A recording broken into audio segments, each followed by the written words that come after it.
સુરતથી એક breaking news આજની રાત એ ચિંતાની વાત રાત્રે 11 વાગ્યાથી શરૂ થશે અતિ ભારે વરસાદ હવામાન વિભાગે જાહેર કર્યું છે રેડ એલર્ટ એસડીઆરએફ અને એનડીઆરએફની ટીમોને સ્ટેન્ડ બાય રાખવામાં આવી છે લોકોને રાત્રે 9 વાગ્યા સુધીમાં ઘરે પહોંચવા માટે સૂચના આપવામાં આવી છે રાત્રે 11 થી સવારે 4 વાગ્યા સુધી સુરત પર ખતરો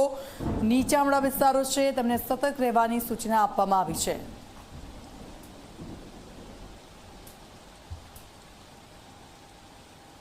હવામાન વિભાગ દ્વારા સુરત સહિત દક્ષિણ ગુજરાતમાં અતિ ભારે વરસાદની આગાહી કરવામાં આવી છે રાત્રિના 11 વાગ્યાથી સવારે 4 વાગ્યા સુધી અતિ ભારે વરસાદની આગાહી કરવામાં આવી છે ત્યારે સુરત મહાનગરપાલિકાનું જે તંત્ર છે તે એલર્ટ મોડમાં મૂકી દેવામાં આવ્યું છે અને લોકોને જે અપીલ છે તે અપીલ કરવામાં આવી રહી છે કે લોકો વહેલી તકે ઘરે પહોંચે આપણી સાથે ડેપ્યુટી કમિશનર જોડાયા છે જી મેડમ લોકોને અપીલ કરવામાં આવી છે શું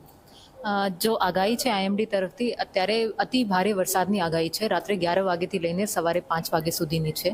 तो आना माटे ताकीदना रूपे बधाने अपील कर जाहिर जनताने अपील करवामां आवे छे के एक दिवस माटे समयसर घरे पहोंची जाए 8 થી 9 वाग्यानी वच्चे जेथी ट्रेफिक पण अवॉइड थाय तो जेटला मोडो थशे आमां ट्रेफिक पण वधवानी चांसीस छे अने पाणी जे भरतुं जाय उपरवासमां अति भारे वरसाद थई रही है तो तमारा मार्गो पण बंध थवानी शक्यता है आना माटे डायमंड एसोसिएशन टेक्सटाइल मार्केट अने अमारा જેટલા પણ બિલ્ડર્સના ગ્રુપ્સ છે ડાયમંડ એસોસિએશન બધા એસોસિએશન્સને પણ રજૂઆત કરવામાં આવી છે કે એ આપના જેટલા પણ એમના કર્મચારીઓ છે એમને સમયસર ઘરે મોકલી આપે જેના કારણે અમે જાનમાલીના નુકસાન અમે અટકાવી શકીએ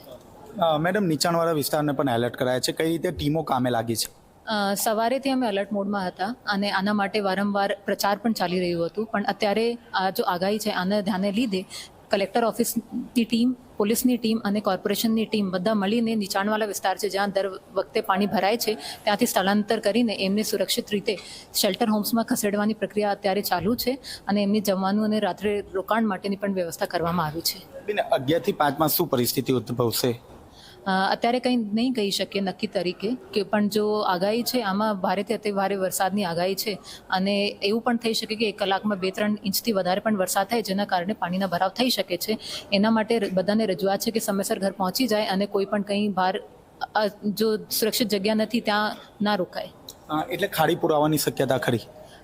ખાડીપુરની શક્યતા ઉપરવાસમાં વિસ્તારમાં જેટલી વરસાદ થઈ રહી છે આના ઇફેક્ટ 2 થી 3 કલાક પછી સુરત શહેરમાં જોવા મળે છે તો જે ઉપર વિસ્તારમાં પણ ભારે વરસાદ થાય અને જોડે કોર્પોરેશન વિસ્તારમાં પણ થાય તો પૂર આવવાની શક્યતા ખરી તો આપે જે રીતે જોઈ તે રીતે તમામ જે તંત્ર છે તેને તાત્કાલિક એક બેઠક બોલાવવામાં આવી છે અને ખાસ કરીને લોકોને વહેલી તકે ઘરે પહોંચવા માટે અપીલ કરવામાં આવી છે કેમેરામેન વિજય વેસાણી સાથે ચેતન પટેલ ઝી મીડિયા સુરત